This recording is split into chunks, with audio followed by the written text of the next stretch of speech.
Добар ден, драги ученици! Добродојдовте во Идоино на часот по музичка култура за прва година во средно стручно образование. Јас сум Стојанче Иванов, вработен сум во средното стручно општинско училиште Колена Велковски во Велес, како професор по музичка култура. Денес на овој час ќе позборуваме за барокот во музиката. Барокот во музиката се јавува на преминот од 16 во 17 век и трае цели 150 години. Својот назив го добива од шпанскиот збор барок, што значи бисер со неправилна форма. Барокот за прв пат се јавува во Италија, во ликовната уметност и архитектурата. Иако во музиката се јавува најдоцна, се чини дека токму во неа има најголеми траги. Барокот воопшто настанува како резултат на бројните и големи промени, како општествени, така и економски. Секако тука се битни и револуционерните пронајдоци во повеќе природни науки. Во овој период луѓето се чини најверојатно поради влијанието на Коперник, Кеплер, Џордано Бруно, Галилеј, Њутон и така натаму, ги менуваат и погледите на светот, а со тоа и на уметноста. Тоа е време кога за прв пат се дефинираат поимите електрицитет, магнетизам, се прават првите логаритамски таблици, се развиваат сообраќајните врски на копно и на море, техниката оди напред, се печатат првите весници, се измислува поштата.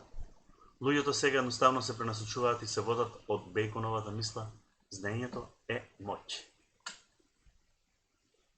Човековиот ум и откажува послушност на идејата за возвишување на таинствената моќ на Севишниот. Од тука разбирливо е што црквата го губи приматот во општеството и се повеќе главниот збор го има граѓанската класа. Оваа граѓанска класа своето богатство и сјај сака да го прикаже во секој сегмент во животот. Се градат големи украсни цркви, широки и големи салони со расчленети фасади, се прави мебел со заоблени линии и така натаму. Барокот траел, како што кажав, 150 години и се дели на ран, среден и доцен.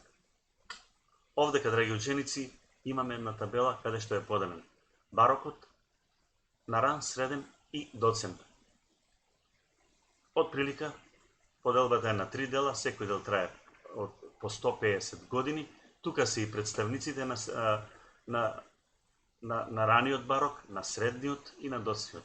На ран барок е Клаудио Монтеверди, среден Антонио Вивалди и на доцниот и најзначајното време на барокот се Јохан Себастијан Бах и Георг Фридрих Хендел. Овде се представени и музичките форми кои се употребувани во времето на барокот. Во барокот преовладувала инструменталната музика, за разлика од Ренесансата, каде што преовладуваше вокалната музика. Покрај операта која многу се развива и ги дава значајните композитори Монтеверди, Алесандро Скарлати, Жан Батист Лили, Филип Рамо, Хенри Персел и други, се развива и инструменталната музика, најмногу благодарејќи на техничкиот напредок на одделни инструменти. Во овој период се јавуваат Амати, Гварнери и Страдивари, како значајни градители на виолини. Новина во барокот е клавирот, кој ги заменува клавикордот и клавичембалото, а од дувачките инструменти се совршуваат флейтата, обоата, кларинетот, фаготот, трубата и тромбонот. Сите овие карактеристики и новини кои ги донесува барокот, најдобро можеме да ги согледаме преку делата на големите мајстори Јохан Себастијан Бах и Георг Фридрих Хендел.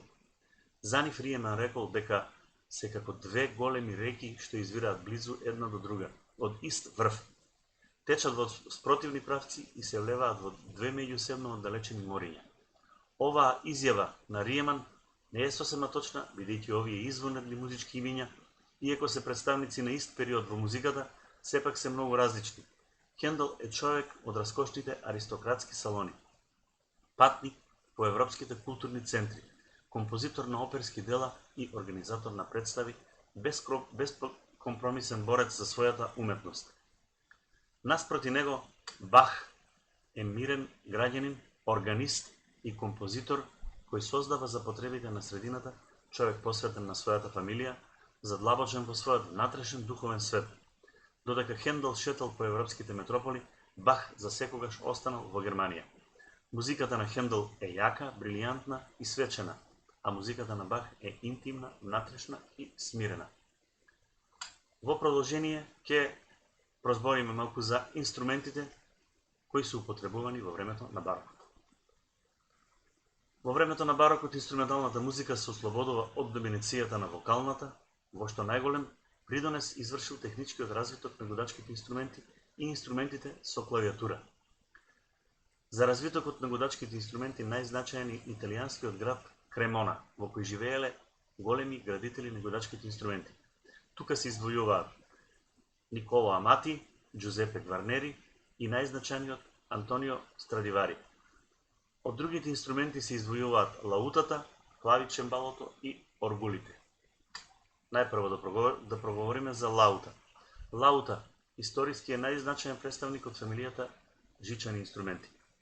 Таа доаѓа од далечниот исток и во Европа влегува преку Шпанија, а подоцна е присутна и во другите европски земји. По својата форма потсетува на вертикална пресечена крушка, а нејзиното тело е најчесто изработено од смрека. Клавичембало. Уште од најстарото време човекот тежнел кон поврзувањето на жиците со дирките, што долги години се обидувал да го создаде преку следниви инструменти: органистру, клавикорд, вирџинил, спинет и клавичембало. Клавичембалото е како крал на овие инструменти го задржало своето место до појавата на неговиот наследник, конструиран во 1711 година од Бартоломео Кристофори, кој го нарекол фортепиано, односно клавир. И на крајот оргулите. Оргулите се дувачки инструменти кои се составени од три значајни делови: механизам за собирање и испуштање воздух, работна маса која е составена од неколку клавиатури кои се поставени во форма на скали, цевки со различна големина и број во кои се создава звукот. Драги ученици, тоа беше се за овој час во Едуино. Се гледаме на некој нареден час во Едуино.